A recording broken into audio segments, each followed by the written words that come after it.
The Box Seat, brought to you by our stable of sponsors.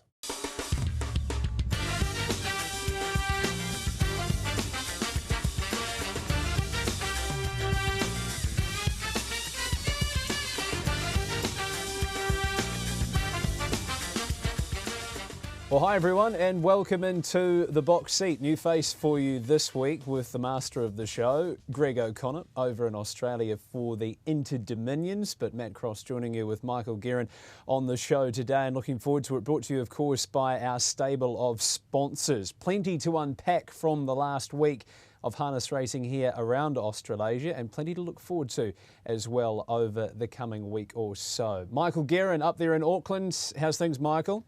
Mate, going well, Matt. Better face, not a new face, better face than your uncle, who usually does the show for us. He's over at the Inter-Dominions, which is kind of weird, Matt, because the Inter-Dominions would usually be a huge deal, and it sort of will be Saturday night. But it's been an interesting series for New Zealand interest. I think a lot of people have been like, oh, okay, I'll catch it if I can.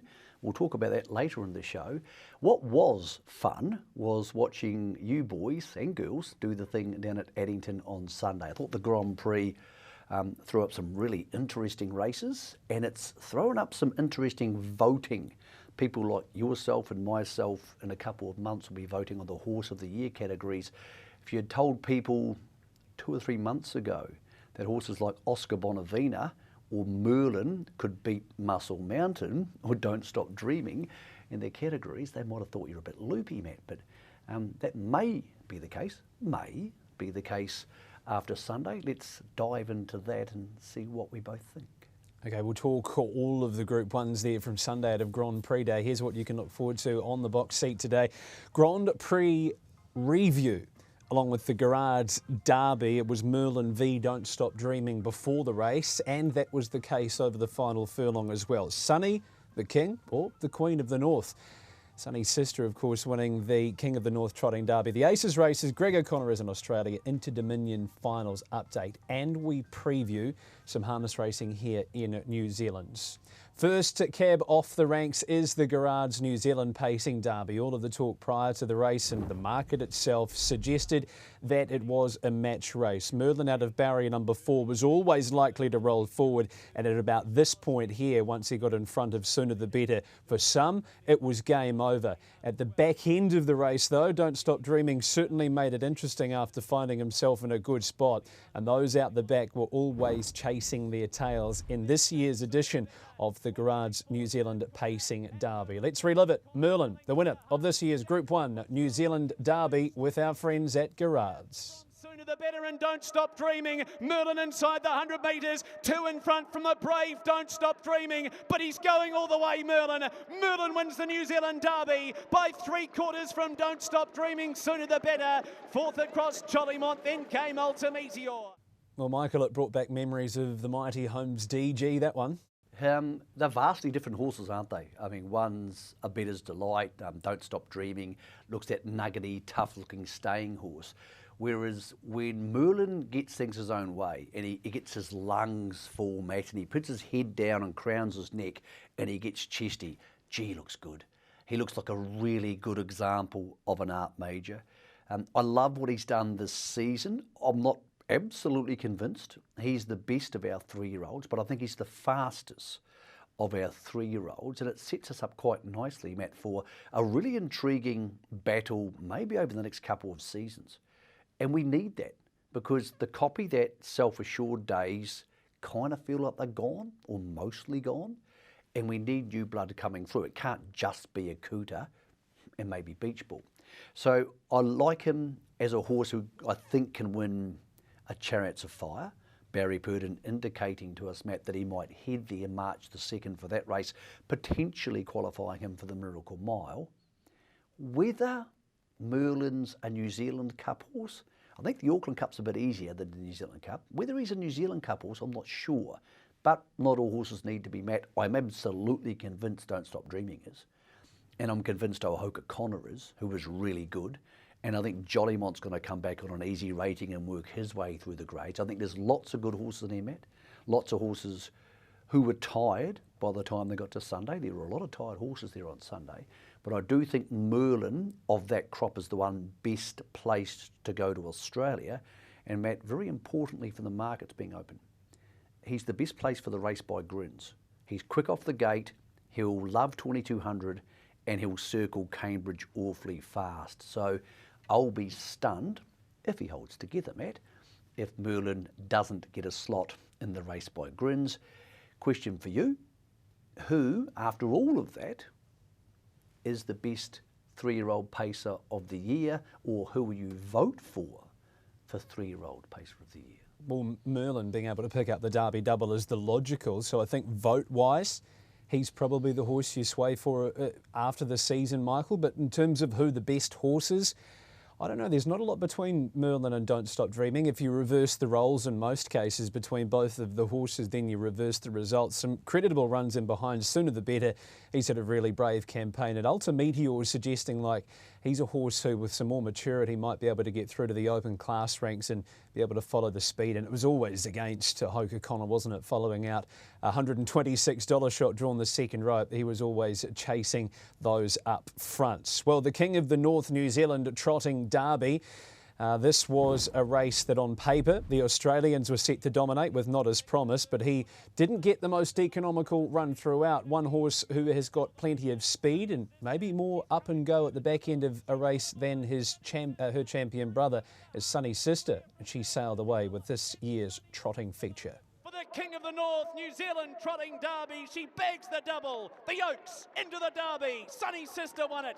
Beat Melzadel, High Energy. Not As Promised, a mammoth run for fourth. John Dunn, what a week it's been in the life of Sunny's sister. She's done it again. Yeah, she has, Greg, and like I said last week, it suited them. They went hard the whole way. We've run home in 30 seconds, so it's a true staying race, and that's obviously what she loves. Sitting in on the markers when they're going at that speed, you must have been giggling to yourself at the 800, although you did need some space, didn't you? Yeah, it was actually. I got like one draw worked out really well, especially the speeds on like that. And yeah, I was relying on luck, and lucky enough, I got it at the right time. And she travelled up super around the bend, and I sort of half I lost my voice growling. You know, she's like didn't want her to jump out of it like she can in the past. But the last 2 weeks, she's definitely put her best foot forward. When she really sprints and puts her backside down, man, she's got a motor, isn't she? She's fast. She's really quick. That's probably half her problem. She's too quick for her own good at this stage. But yeah, we'll take it. Jill, Group 1 success in the trotting gate. Diamond Racing have really made a bit of an art of this, obviously highlighted by Sis's brother, but gee, you guys have not just become a trotting stable, but it's a huge part of the game, isn't it, for you? Oh, it definitely is. We've sort of got the best of both. We've got two good blacksmiths with us, massive help, and it's a massive team effort though that goes into all this. Like we've got a big setup out there at the beach and up north and that. So and even all the work with all the young ones coming through. So we're getting lovely bred stock, and we're lucky enough to get the job done with them. Congratulations again. Thanks, for that, Greg. Well, you wanted to come over here and make a bit of a statement. I think you did.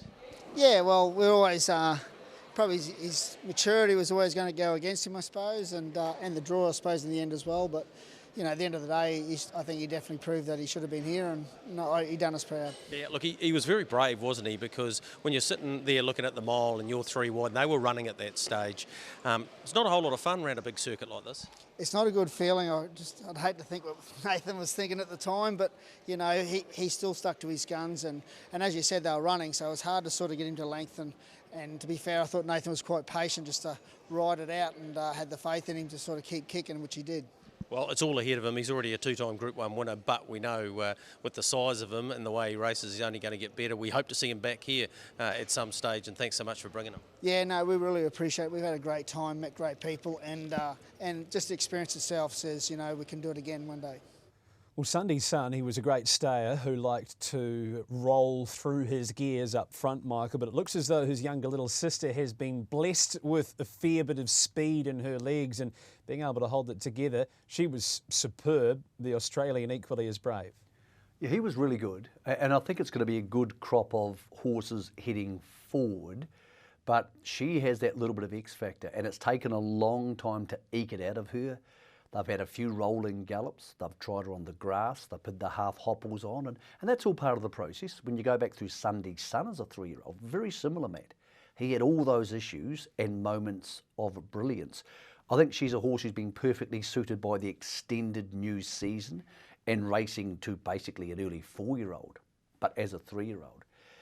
When you look at them, they look quite similar, but she's slightly better gated than him. When you saw that slow-mo, her feet on diagonal corners, if you don't do this sort of thing, rewind the show and have a look. They're hitting the ground at perfectly the same time. Now that means good shoeing, it means strengthen the horse because it's starting to get its gait better and it's a better balanced horse. That's going to take her a long way, Matt. I haven't seen many young trotting fillies where you go, well, this will be an open class horse, because a lot of them don't make it. We don't have many open class trotting mares, and the ones we do have tend to not be Derby winners. She's a certainty to be an open class.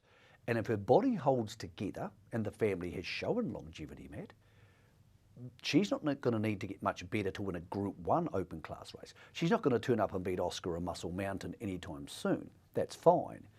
But you wouldn't be stunned, Matt, if we were talking about in 2 or 3 years' time, brother and sisters who both won the Dominion. Yep, that's a fair call. I think it is. And as I said, I reckon she has got in her armoury that real sprint peeling off their backs and being able to run over the top of them, whereas conversely we saw with Sunday's Son a horse who liked to get up front and just turn it into a true blue staying war.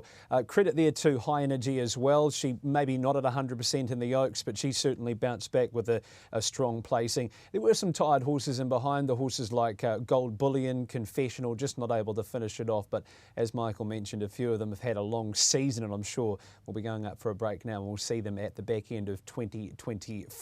Well, the New Zealand Pacing Oaks this year sponsored for the first time by Tennant Engineering. Once Millwood Nike came out, it was all Mantra Blue in the market. She controlled it, she had it her way during the middle stages, lugged up the track late and run down by one of the most consistent pacing fillies we've seen in Artie by the Seaside. Artie by the Seaside, Mantra Blue, stride for stride in the Oaks. Here's the post, they hit it, dead heat. Gee, that's close. Artie by the Seaside and Mantra Blue and a ding-dong finish. Congratulations. Thank you.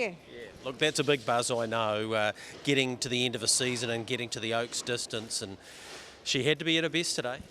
Yeah, she did, and it was a, dare I say it, great drive by Tim, so yeah, no, it was great. You thought pre-race that he might drive her a bit different, that maybe she needed to get a sit in behind one to get the extra distance, and that's how it panned out. Yeah, look, she's got off her helmet, she just hasn't raced that way very much. And yeah, we sort of discussed it beforehand and sort of come up with that bit of a plan, and yeah, it worked out well. All right, so she has a wee break now. What's the plans going forward, and also with Kalua Flyby? Yeah, no, I don't think they're having a break yet. They're going to keep going. Yeah, because there's a race down in Chicago in a couple of weeks, and then they go into the mares races. It's January, February, so big team going there, obviously. Yeah, well, at the end of the day, they are racehorses, and you're obviously very pleased with how they've come through the run, so congratulations. And yeah, Group 1 success is not easy, so well done. Thank you very much.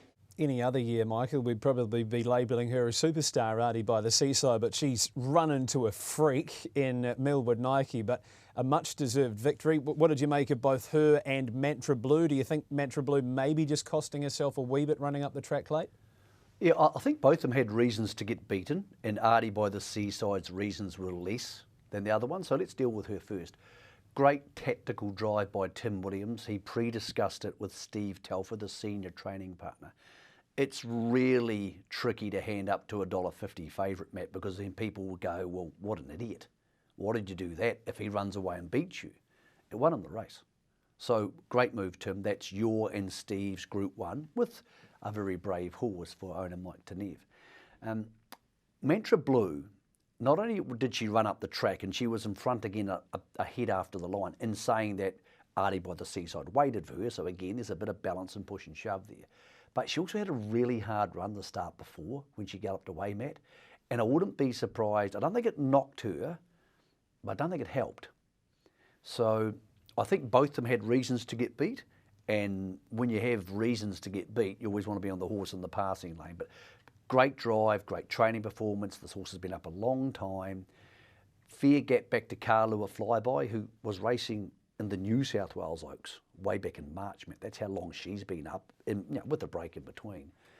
And then, of course, the question is Millwood Nike. So next week on the show, because we don't want to deter from the horses this week, we'll talk to Mark Purdon and ask him about Millwood Nike and whether we'll see her for those mares races, because a lot of these fillies become mares in 3 weeks, Matt, and they'll be heading to those mares races in February, as we just heard there from Amanda. So, look, I think it's a very interesting situation now with these horses stepping into the next grade.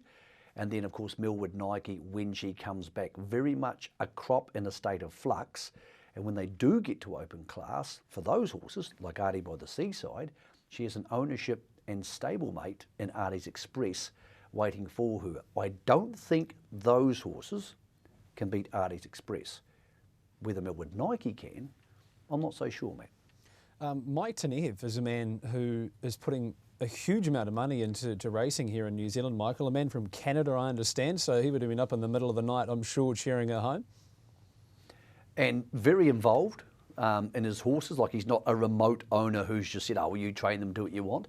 He's the reason who Artie's Express will see winning last week at Alexandra Park has Zach Butcher on. Touch of irony there. A Team Telfer horse who just beat Zach Butcher in a Group 1 on Friday with their rival driver now driving for them.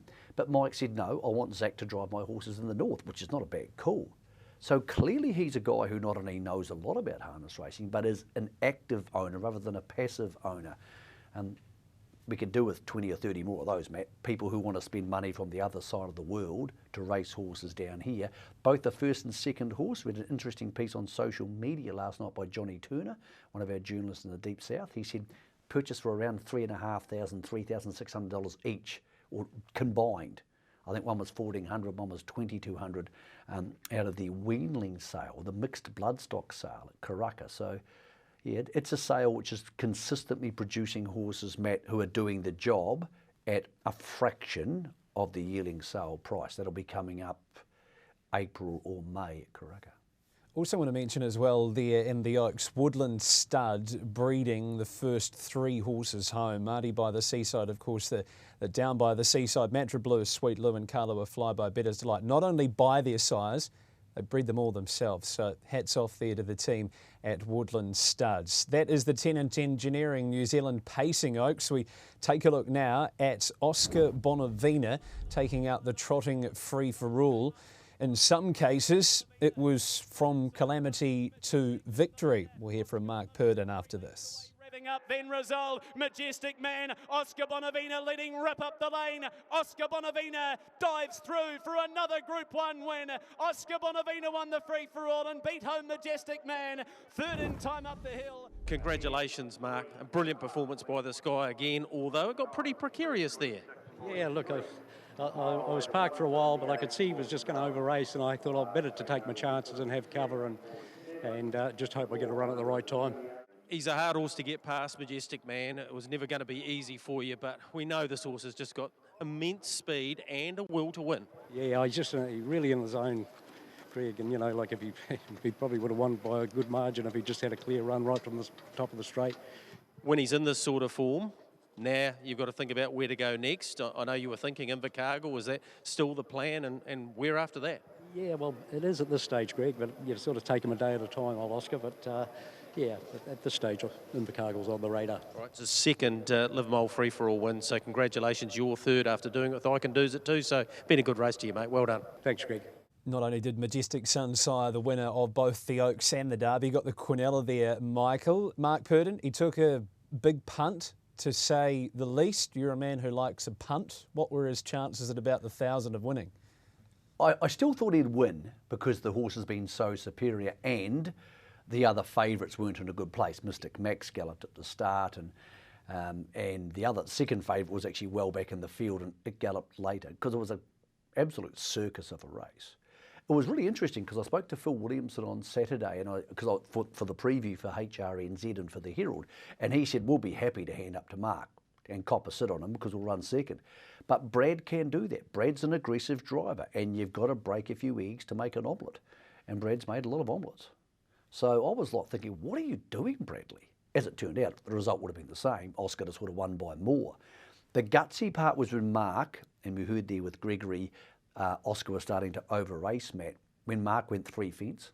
If you were in Australia in a Group 1 and the leader was $15 and you were $1.40 and you pulled back from outside it to go 3 fence, you may not get home alive. It would just be absolutely horrendous. If you got beat doing it, it'd be a horror show. But I think it just goes to show something, Matt, we take for granted, is that Mark Purdon's a great, great driver. And because he drives so many good horses, we think, oh, well, anybody could drive some of those. But that was a beautiful piece of driving. And I think those horses who have that change-up speed can do it, Matt, because the passing lane gives them enough time to get there.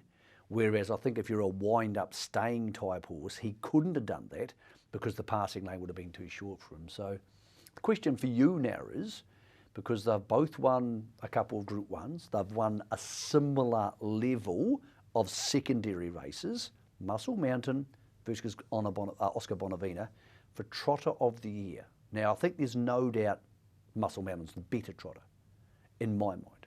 What about you? Who are you going to vote for Trotter of the Year when you consider their body of work, which means that Oscar's won 2 Group 1s, 2 serious ones, and won second in a Rowe Cup. Muscle Mountain's been incredibly dominant, but through no fault of his own, wasn't able to run top 3 in the Dominion, wasn't in that race, and only finished 4th in the Rowe Cup.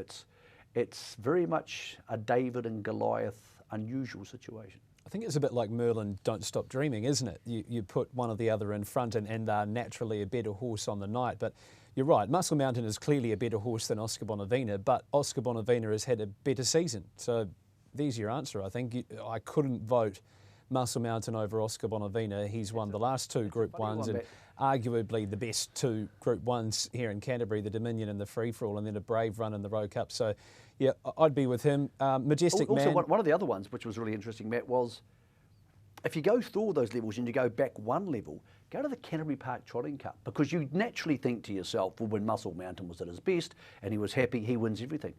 But Oscar Bonavena beat him fair and square that night. I know Muscle Mountain waited for him, but bizarrely, maybe that was the writing on the wall for what was going to unfold after that. I'm going to vote for Oscar Bonavena, and it feels incredibly weird to say, but what a comeback. Last season, Matt, 13 starts, 1 win for Oscar. 13 starts, 1 win. And many of us thought it was game over. We were wrong. Well, one man who was right was Nathan Purdon, because I remember going out to the All-Stars place at the back end of September it was, and I had a chat to Nathan, and he filled me with all sorts of confidence around this horse, just saying how he's a totally different horse in his mannerisms. He was holding his weight. He was just right in the zone. So Nathan Purdon, if he ever tells you that a horse is going well, be sure to listen, because he knows what he's talking about. Well, we had some sad news during the week. A horse that is very close to the hearts of many people here in New Zealand and over in Australia. Unfortunately, Amore Vita passed away over in Australia. Let's relive one of her mighty victories. 27.6. They're into the home straight. It's Soho Astoria. Manhattan bursting through. Amore Vita still coming. Delightful Angel deeper. Manhattan, Amore Vita. I'd say Amore Vita.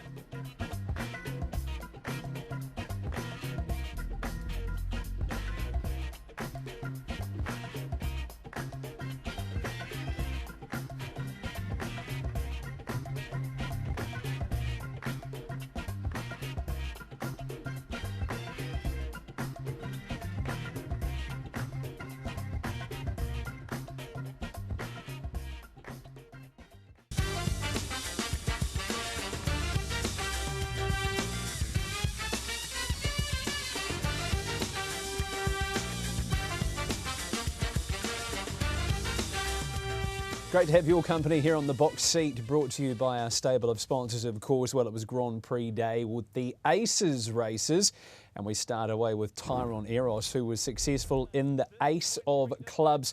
Speed was on from about the 600 metres here, Michael. He's a horse who has got a long way to go mentally, but the motor's certainly there, as that proved on Sunday. And look, Team Dunn have become such an emerging force. We'll hear from Robert later with their trotting stable, but they get them right on the right days. They've won an Oaks Ace race and a Derby in the space of 9 days. It takes some doing. Third horse was enormous, absolutely enormous. I actually think he hit his nose on the gate, Matt, in the score up, which, hey, it's only a baby trotter, these things can happen. But smart horse, the winner. I think the second horse has got plenty of potential, and yep, the third horse is going to go on to be a really good horse. A lot of tired horses here again, Matt. Horses like Wilmer's Boy having a gallop, they're looking weak. It's a case where the trainers have said, hey, we've got a chance, let's go to these races. And maybe they mentally or physically didn't hold together for that. But yeah, I think the winner's going to be a pretty good horse, but I really like the third horse heading forward. He's an open class horse. Yep, I agree wholeheartedly there. Yeah, long season for them. A horse like Wilmer's Boy, who's just a big overgrown 2-year-old, you're probably not seeing the best of him till this time next year. Looking forward to seeing where Tyrone Eros and the likes head. Well, the second of our aces races was the Ace of Spades. Michael, in my mind, this was game over as soon as Mark Purdon got the trail and Nathan Williamson was 3 back on the pegs with the Dreams Are Free. We'll hear from Mark Purdon very shortly and then get your assessment after this. We Walk by Faith struck the lead from Major Hot. Dreams Are Free late, but We Walk by Faith. We Walk by Faith won it. Major Hot held second, I think, just from Dreams Are Free. Marky's just a little pro, isn't he? He is, Greg. You know, he got off the arm good and took a nice sit, and you know, it was only a sprint home, and I was a bit worried, sort of turning in whether, you know, he'd have the speed to muster, but he did. He really had to pick up, didn't he? Because Blair on Major Hot in front, Blair Orange, was getting away with some really sedate sectionals. Yeah, and of course they're always hard to catch when that happens. And as I say, I was a little bit worried, but no, he rallied well when we got the passing lane. Mark, it's all ahead of him too, because he's only in the infancy of his career, so he's got a lot ahead, hasn't he? He has, Greg, and really he's done it all on this preparation. He's really improved all the way through it. So what he's done now, I'm sure he'll get better. Is that it now? You give him a break? What's the plan with him? Did you have one post today? Yes, at this stage we'll probably review it now. He's Australian bred and what he's got eligible over there, I'm not sure, but at this stage our intentions were to give him a break. Great moving horse, Michael. Really gets over the ground, and economical trip. They blasted home that last quarter, which made it really impossible for anything else to beat him. Yeah, and again, the passing lane, when you watch the coverage on trackside head on in the straight, because they're going round on the normal track, they're cutting it up and it ruts up. And as you know from sitting in a sulky, you can feel the vibrations. But the passing lane, of course, wasn't used during the running of the race. So in each race, the passing lane horse had a huge advantage because only it can go there. The other horses can't go there. The leader can't go there. So it was almost a fast lane, Matt. It was almost unfair. I still think this horse would have won. I agree with you, the race changed complexion enormously at the start because Nathan Williamson's horse, who was a hell of a good horse, he got off quick enough to be there, and I think in 3 or 4 or 5 starts, Nathan would have given him his head or tapped him on the arse and said, no, you need to go be a big boy now. Enough of this. But I think he was a bit new for that, and I think Nathan was reluctant to get into a war with Mark, knowing that that would later be a war with Blair, with the horse who's just starting to learn a few things. I think he's the best horse in the race. If someone said to me, you can own any of these horses heading forward, I'd like to own Nathan's horse. I think it's a really good horse. Major Hot's a little pro, and the winner's a good horse. He's clearly a Derby horse, Matt, but I think you run that race again in 3 months or 5 starts, and Nathan may have been able to hold the lead. In saying that, Matt, because there was no second line, had that happened, Mark still would have probably got a cross inside him. Nathan would have taken the secondary pressure of Major Hot, and Mark still might have won. But heading forward, who do you think's the best horse in that race? In that race, Dreams Are Free. Overall, for the 2-year-olds, I don't think any of them would go with Chase a Dream. Is that a fair comment? Couldn't agree with you more. Or Cold Chisel. I think Cold Chisel's a pretty good horse too. I think this was the race on the day, and well done to Addington. I hate them keeping noms open. They kept them open. They saved this race. They were right on this occasion. But I do think this is a race where clearly horses were getting tired. And when we have the Harness Million in October and the Sire Stakes in November and this race, either they need to be brought closer together, Matt, and I'm not sure how you do that under the Grand Prix format. I'm not saying you can do it. Maybe the Harness Million needs to go between the two things, because I think a lot of horses from the north in particular don't want to go October and they're away from home for 2 months. So that was the race on the day, which in my belief, not through injuries like Millwood Nike or Muscle Mountain, that was the race which was diluted to the point where it didn't mean as much to me, Matt, as maybe it should have. I think the biggest win of the two-year-old season was probably Chase a Dream in that size stakes final on Cup Day. He's the best of them, Matt, for sure. I think so. There's not too many horses that would have been able to get us home as well as what he did. Well, we speak of honesty. You talk about a horse like Major Hot being honest. Well, this horse is honest and some, and very, very powerful. Empire City for the old firm, if you will. Ricky May and Phil Williamson. She's built like a colt. She races like one. Controlled it on the top end here once again to take out the Ace of Hearts on Sunday. Home from High Step and Princess Sadie. It's Empire City holding Lucky Mum late. Empire City though. Empire City and Ricky May won it from Lucky Mum. Princess Sadie fourth in High Step. Congratulations, Ricky. Another Group 1 here at Addington Raceway in those colours, winding back the clock a wee bit, driving for Phil Williamson again. Yeah, well, now he's got 3 sons, so you're lucky to get to drive it all. Yeah, you are, but I reckon you'd be pretty happy to get on her. I know the first time you drove her, you said, wow, she's good. Yeah, no, definitely. And I mean, you know, Nathan won with her last week. I thought he'd probably be driving this week, and Phil said, no, she's my drive for the year, and he really stuck by me, to be fair. She's so versatile. She's now shown us twice that she's got the speed to lead and just dominate from the top end. And today she really did that pretty comfortably, didn't she? Oh, absolutely. She had her ears flicking all the way, you know, like she's done a super job. She's just such a lovely filly, yeah.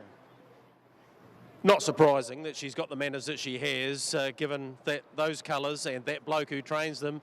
He's a brilliant horseman, isn't he? Yeah, no doubt about it. You can't, when it comes to the trots, he's right up there. When you look at the size of her as well, Ricky, what's ahead in the next 12, 18, 2 years is pretty exciting, isn't it? No, it definitely is. I mean, yeah, when I drove her at first start, she was super good, and then we had a few things go wrong and bad barrier draws, and, you know, she's really come to it now. Another Group 1 for you, mate. Congratulations. Thanks, Greg. Yeah, great to see Ricky May on the top end. More often than not, we see him flying home from the back, but he took the bull by the horns here, Michael, drove her like the best horse in the race, and she won accordingly. Yeah, she did. She won like she probably was supposed to once she reached the front. That wasn't what I was thinking after the race, Matt. It's a funny thing. Two things. I thought I'm thrilled for Phil because he had a really good filly called Isolate a few weeks ago and she died, and that's a horrible experience with any horse, let alone a good horse, because of the lost opportunities. But I found myself thinking, watching that race at home, I'm so happy Ricky's still with us. You know, it was 3 or 4 years ago now that Ricky was as close to us gone as you can be. And some wonderful people who, some of whom we know, like Ali Barron, and some we're never going to hear their names. Doctors and nurses and pilots did a wonderful job to save Ricky's life. And then you see him come out and do that, and we're going to see him win with Beach Ball, and you go, wow, that could have not been reality. I'm just thrilled to see him still out there driving winners. I don't care whose colours or whose horse they are. That's how I felt on Sunday. I thought, I'm glad I got to see that on my television rather than not seeing it. Brilliant. And I think you've seen with Phil Williamson for so long as horses, they go to the races, these juvenile trotters, they're just so well schooled. This horse wears no knee boots or shin boots, I don't think, in front, just beautifully gaited horses. And I guess now, Michael, well, in some ways we're seeing a changing of the guard. Majestic Sun still being so dominant, but sires like Volstead, Father Patrick, What the Hill coming through. We're going to have King of the North amongst others coming through as well. So we're just seeing that tip a wee bit, but Majestic Sun's still there looking to dominate. It's a funny one, isn't it, to try and get your head around, because you're so used to horses dominating, like Better's Delight or Majestic Sun, and then all of a sudden the Captain Treacherous has exploded and you go, oh, I better catch up to this. My brain needs to catch up to this when I'm punting or when I'm buying or when I'm assessing horses. And Volstead's a horse who 6 months ago, 90% of people watching the show probably hadn't given a second thought. You've heard of him, but you don't know what he's like. And all of a sudden, Matt, you look at these 2-year-old races and you go, oh, Healy's a good horse. And once you get to that stage, it adds O's to the sales. That's when people start going to the sales, like Prasera and the Gallops. I want one of those now. And Volstead's had that last sort of 6 months. So it's funny how you talk about it, Matt. It takes a bit of retraining the brain sometimes. But yes, Majestic Sun still the king, and very much it's good to see some other new horses coming through. Yeah, for sure. Well, one horse who was kind of on the way up through this campaign versus a few others who was sort of coming to the end of it on Grand Prix Day, Duchess Megxit. Perfectly picked, if you will, by Barry Purdon and Scott Phelan here, Michael. And this was such a dominant win. She's built like a good filly, still has a wee bit to learn. So in some ways, the fillies world will be her oyster next season. Well, she looks an Oaks filly, doesn't she? And Scotty and Barry have handled her so well. Big plus to Scott Phelan, who's done most of the work with the Southern horses. Barry looked after this one at Marks, because you keep your fillies and your colts separate. But Scott did a huge job with the team over the spring. Then the Masters come down, stayed at his brother's house, and beaten his brother in the fillies race. She just looks an Oaks horse. I don't know about the depth of this crop, Matt. I'm not sure whether they're that good. They can prove me wrong next year. I just don't know. But again, there were a lot of tired horses there. I think that race on show day took the sting out of some of those, Matt. But the one horse I know is going to turn up in the Oaks in March at Alexandra Park. The first of the Oaks is that horse. The others might turn up, Matt, but I'm not sure their improvement curve is going to be quite as steep as hers is. All right, let's wrap things up with Zach. Congratulations, Zachary, to get dual derby success with Merlin. Let's start with him because I know how much admiration you've got for him. He's just a cool horse. He's won me a lot of big races, and he just shows up on the days and does the job for me. So I'm I'm lucky to be there. Was there a lot of thought had to go into today, really? Because once he drew there, we all sort of knew that you were going to head to the top and try and outstay them. Well, you're blessed with a good draw. You've got to make the most of it. The way Don't Stop Dreaming went, we're probably lucky we did have that draw. So he's gone super. All credit to Mark and the team back there and Nathan and that. But it was good to beat them, I'm not going to lie. All right. He's won both derbies now. He's going to be 3-year-old of the year, and well, he's got a lot to look forward to too, because he's always looked like a Grand Circuit horse, and I'm pretty sure he proved that today. Well, 100%. He's won over 2.6 and 2.7, and yeah, he's such a cool dude. He's got such a great attitude. You wouldn't even know he's a colt. He sits there with his head down quiet and he gets out on the track and puts the right foot forward. So he's an exciting horse to have in the future. Duchess Megxit, only her 4th start today. Wow, that couldn't have been more impressive. Very good run. She's always shown me a little bit, and she's gone good races at Auckland. She just got beat by Clusha McCree last start, and probably people didn't notice. She went pretty good in the lead up to the Queen of Hearts. She wasn't far away from some very good horses, so helped that they burn early. She sort of cozied in and had a super run, and when we pushed the go button, she's just too much speed. All right, Jill, Group 1 success on the day, but probably the one that got away on you, Mantra Blue. I know it hurt at the time. It'll take a few days, I'm picking. Look, I've never been so down and so excited in the same day. So that's racing. That's what we're all here. There's winners and there's losers, and yeah, it is what it is. So I went back and I've been thinking about it. Just probably got beat by a better horse today.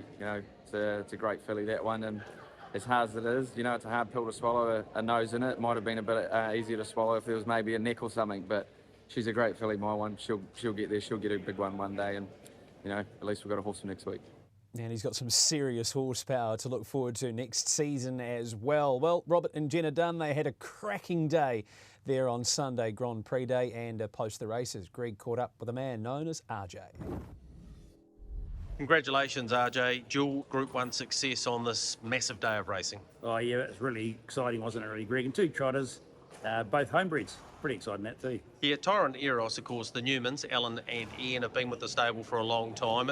It's not their first Group 1 success, but I tell you what, they really enjoyed it. They did. It's funny enough, it's a second now with High Grade being their first. Yep.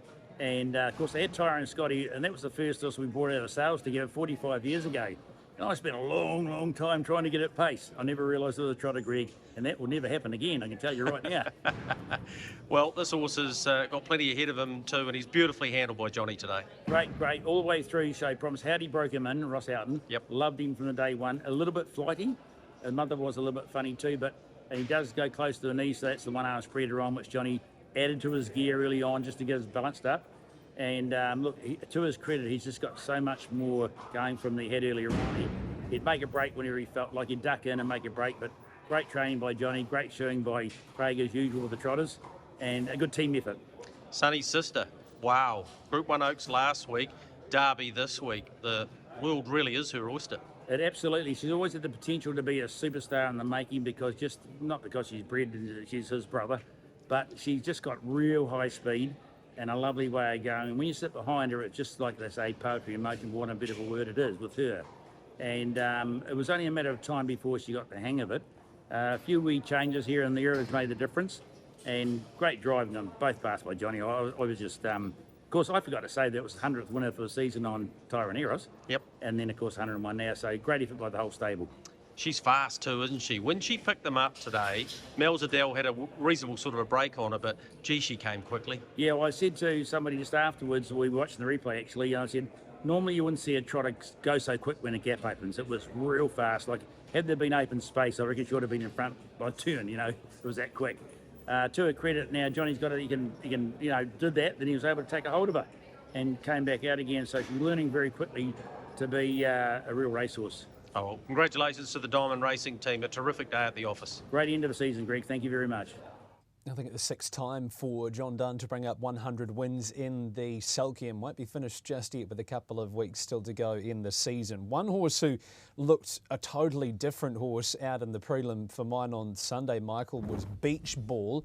The first time that I reckon he sat up on the job and went through his prelim like a good horse does, and at the 600 metres, there would not have been a better seat in the house than sitting right behind the big brute known as Beach Ball. Yeah, he smashed them, and he smashed a good horse who came from last to win the New Zealand Free-for-All last time. So let's get Ricky's thoughts on maybe the most improved horse in the country. Ran third, Heisenberg fourth, then Pembroke Playboy. Well, Ricky May, the history of this race, the inaugural running, you won in those colours with the Mighty Monkey King, and you've done it again with this. Wow, have a look at him. What a beast he is. He really is. He's just come to it the last few months, there's no doubt about it, and he proved that in the New Zealand Cup. And I mean, he's just super good in front. He just run them off their feet. Today, you were able to get that lead pretty comfortably, nice and early, but that second last quarter in 27.5 seconds, you had to do that when you had a horse like Self Assured sitting outside you, didn't you? Oh, definitely. We know how good he is, but I knew I'd be pretty hard to beat in front of them, no matter how good the other horses are. Yeah. The last month, he's produced these outstanding runs. Look, he's pretty full of himself even after that, Ricky, and you've got some loftier targets ahead, maybe an Invercargill Cup, and then in about 11 months' time, he's going to be an even better horse for the IRT New Zealand Cup, you would think. Well, you'd think so. Like, he's only really a young horse, at this stage. So, the way he's going at the moment, he just looks super. He felt super at the trials the other day, and he proved it today. Yep, he certainly did. Congratulations to you, Rick. Thanks, Greg. He's a brutal pacer, isn't he, when he gets on the top end? Beach Ball. Well, we're going to head to the break here on the box seat, brought to you by our stable of sponsors. After this, we'll be heading across the ditch and catching up with Greg O'Connor, courtesy of Garrards. But it was a special win on Saturday in the Geraldine Cup. This horse's mother was able to do it, Just Rose, for Colin and Julie De Filippi. This year, it was Here's Herbie. But it's Here's Herbie and Jimmy Curtin for Colin and Julie De Filippi to win the Geraldine Cup. Here's Herbie.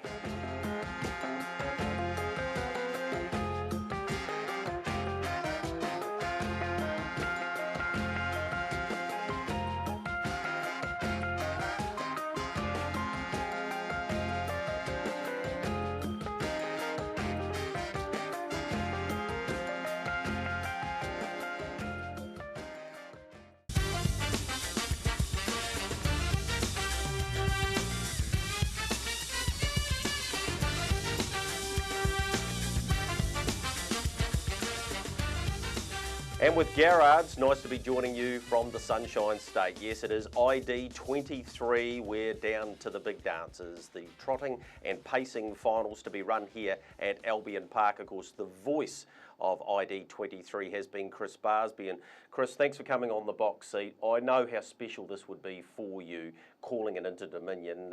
How's the build-up to the series been, and how have the first 3 nights been? Well, Greg, firstly, thanks for having me. It's been terrific, as you would expect. The Inter Dominion is special in so many ways, those that like that traditional format, and that's what we've provided this year. 3 heats in the final, so 4 runs in the 14 days. It's a gruelling test for horse and driver, trainer as well. So I think the heats have delivered. The stars have stood out. Leap to Fame, a clean sweep. The local hero, can he make it a clean sweep with the final on Saturday night? We're about to find out. But this man, Jason Grimson, can't he deliver a result? Not only has he got Swayze, the New Zealand Cup winner, Narano's been the find of the series, and he draws gate 1. So these two horses for Jason Grimson are real threats. And of course, it's history making as well, Chris, because he would become the first trainer to win 3 Inter-Dominions with 3 separate horses. Yeah. The great Brian Hancock did it. Obviously, Natalie Rasmussen has done it. Gary Hall Sr. did it, but all with the same horse. So that is, in itself is quite staggering. Let's get into some of these heats and go to the horse you affectionately refer to as Larry, being Leap to Fame. He was very, very good night 1 and even better on night 3. Yeah, no doubt about that. In 2 of those 3 victories, he rated the fastest time. So on night 1, super fast time over the mile, and then night 3 last week at the grand final distance, again, the quickest time. So he's right where Grant Dixon wants him to be. There's no doubt about that. Was he disappointed with the barrier draw? Absolutely he would have been. But right now, he's right where he needs to be. So he's been spectacular. Probably you would pick up on this as well. He's just starting to sweat up more. Didn't sort of show that during the Winter Carnival. Obviously cooler temperatures. It's very warm, as you know now, but he is just starting to sweat up a lot more pre-race. So I don't know if that's a good thing or a bad thing or just a normal thing. Just Believe is one that sweats quite profusely as well. But I think he's spot on, ready to go for a big race. All right, so he comes into barrier 5, Future Assured to his inside, then Swayze. Let's have a look at this horse, Narano. He has been unbelievable through the series. What I loved about last Saturday night was how quickly he came at the finish in a very quick last quarter. I think it was 26.5. Barrier 1, the Grimson camp are talking up the chances of him being able to hold Turn It Up. I don't subscribe to that. What about you? Yeah, I'm not sure. I had a good look again last night, just from that race replay from last week, because he drew barrier 1 last Saturday night in Arano and Turn It Up was drawn to his outside. Cam Hunt made no real effort to try and go with Turn It Up. Is it going to be different this week? I think they've got every right to try and match him, in particular drawn side by side. So he's lightning fast, this horse. When he ran down Better Eclipse and Turn It Up on night 2, it was an eye-popping last quarter. And the point-to-point speed stood out, and he showed that again. The best thing about Saturday night's performance was the fact he came off the back of a horse like Spirit of St. Louis, as you know really well, fast horse, and went straight past him. So his speed is wicked. It's his best asset. Do they try and just test Turn It Up because he's in some ways limped into the series? Yes, we know he's got brilliant gate speed, but will they drive conservative, just trying to hope for a top 5 finish there with Turn It Up? So this is the key to the race. How far do they go with Turn It Up? How hard will they try with Narano from barrier 1 to try and hold Turn It Up and then release, obviously, the stablemate in Swayze? So this is the key to the final. And the other heat we wanted to have a look at was, of course, the performance of Better Eclipse, who is just a total professional. Loves Albion Park. He's won, of course, a Sunshine Sprint here. He's just a brilliant racehorse. Second row draw, I don't think it's that bad for him, particularly if what we're talking about with so much speed, particularly in the first half of the race. He might be the benefactor of that. Yeah, there's no doubt about that. It'll be interesting to see if Swayze and Leap to Fame go to the war, like many are predicting. Does that bring Better Eclipse into it? Obviously, yes, but it's going to be hard when you're forced to cover ground deep at Albion Park. I think the closer to the peg line you are, the better. So maybe it could work for him, maybe it could work against him. But he's been tradesman-like throughout the series so far. He's been remarkable. And Greg Sugars has got a real opportunity here to become just the second driver to win both the Pacers and Trotters Grand Finals on the same night. John Langdon is the only driver that's done that. So he's in the mix, there's no doubt about it. The barrier draw, it's going to be tempo-related for him. All right, so out of that heat came Swayze. I think it was probably the perfect lead-up. Yes, he'd won 10 in a row for Jason Grimson. He's been beaten twice since, but it doesn't really matter. This is a grand final. This is what he's set for. Where he posies up, they believe, the connections, and just talking about Narano, of course, Jack Trainer, Canterbury boy, he gets his chance of barrier 1. Cam Hart sticks with Swayze. They believe that they can sit parked and still win the final. Do you? I do. I haven't been disappointed with the 2 defeats. I just think that Jason Grimson knows what he wants. When he sets a horse for a race, yeah, it's great to win heats. And when Swayze won that first night heat, that's the first time Jason Grimson has prepared a heat winner for an Inter-Dominion, although he's won the last 2 series. So I find that remarkable. But I think the grand final has always been the big picture sort of stuff for Swayze. So, yes, he's been beaten his past two. He was really good there on Saturday night. It was pleasing to see him hit the line like he did. So and he runs through the line, doesn't he? Yeah, and he's super strong. He won the 2 Mile New Zealand Cup. He's won the Blacks Are Fake. So the distance is no problem. I just wonder, Cam Hart was always sort of locked in for Swayze. Was there any sort of doubt or reservation? Did he make the right choice, given how well Narano's going? He has come out and said that for point-to-point speed, Narano's probably the fastest horse he's driven, and now he's locked away with Swayze. So I just wonder if there's any sort of doubt in Cam's mind, and he's chasing back-to-back victories after winning last year with I Cast No Shadow, so it will be fascinating. Yeah, I think he's just gone past 1,000 wins, Cam, and he only started driving, 6 or 7 years ago. It's a remarkable record. I don't think he'll have any concerns. I think he'll just go out and do the business. So, the market has changed considerably. We now have Swayze, $2, $2.50 for Leap to Fame, the long-time favourite, Narano, $4.20, and then Better Eclipse, $10. Who wins the final? I think Jason Grimson wins it. I'm probably leaning towards Swayze just because of his staying powers. It's there for everyone to see.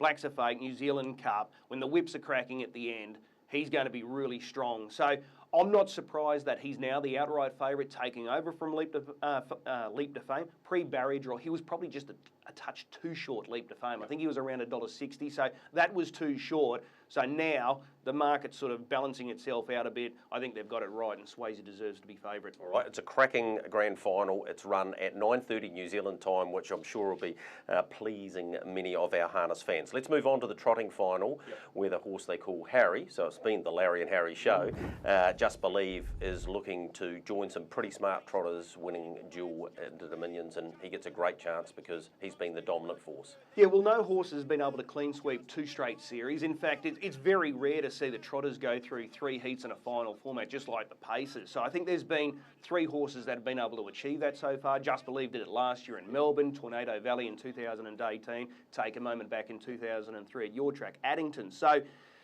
this is going to be remarkable if he can clean sweep 2 straight series. But I think it just underlines that he is clearly the best trotter in Australia. Another stat, no Australian-bred trotter has ever banked more than $1 million. He'll come up just a little short if he gets the verdict on Saturday night. I think it's going to take a miraculous performance from his rivals to beat him, given how dominant he's been throughout the series. But that's an alarming stat, that we haven't had an Australian-bred trotter earn more than $1 million. So hopefully that's going to come around sooner rather than later, but I think he's the horse they all have to beat. Well, he won that 3rd round heat, plug still in. Queen Elida, of course, has been his great rival, 3rd in the final last year, has drawn to his outside. That's going to make it hard, but she was back in winning form in that last heat. Yeah, she was, and that was really important. Some were really critical after the first night in particular. Second night, she went under narrowly and she was taken on mid-race. I think this extra week is going to be a real benefit for her. I think Brent Lilly will be able to work some magic with Queen Elida. They would have been shattered drawing outside of Just Believe in the final, no question. So it makes it tough, but she's definitely a chance here. And I think the other Victorian, Plymouth Chubb, if for some reason they go ballistic in this race, he showed on night 1, he is lethal when he's just popped away doing no work. The night he was able to run down Queen Elida, that was just phenomenal, the speed that he delivered. So I'm not selling him short. So if there is to be a complete blowout with the trotters, I think it'll come from Plymouth Chubb. All right, so clearly Just Believe to go back-to-back. No question about that. Hey, good luck on the calls on Saturday night. I know it means a lot to you, and I really appreciate you coming on the box seat. No, pleasure. Looking forward to it, Greg. All right. So it will be 11:22, the grand final for the Trotters. That's been your coverage out of ID 23 from Albion Park. Boys, I know you'll be looking forward to giving your thoughts around who's going to win the finals, but the pacing final for $500,000 is going to be one heck of a contest.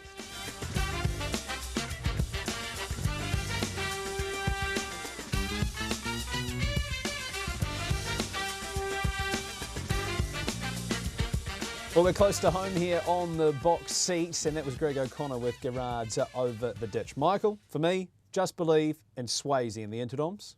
Yep, I'm with you. I think Just Believe's a moral. Maybe Leap to Fame can beat Swayze. That'll all be on trackside live on Saturday night. We'll have extended coverage of that.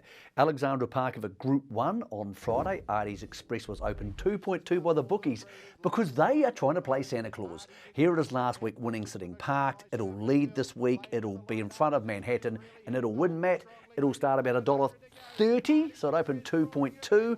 I'm sure Whale will be on track and it'll be a jolly old night. Group 1 racing Friday night at Alex Park. And Matt, next week we'll cover that here on the box seat, sadly without a professional like you. It's been nice to work with a professional for once. All right, I'll go head-to-head with you and say that Manhattan will park out his Express in the Group 1. There we go. Have Chocolate fish. Have you been drinking? No, I haven't.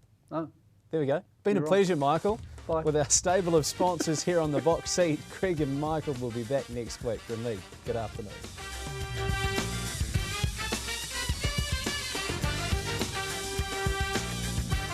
The Box Seat, brought to you by our stable of sponsors. Harness Link, for all your worldwide harness racing coverage. Brecon Farms, New Zealand Bloodstock Standardbred. IRT, it's your horse and our passion. Garrard's Horse and Hound. Lincoln Farms, Renwick Farms, Harness Racing New Zealand. The clubs, Auckland, Cambridge, Addington and Ashburton, and the TAB.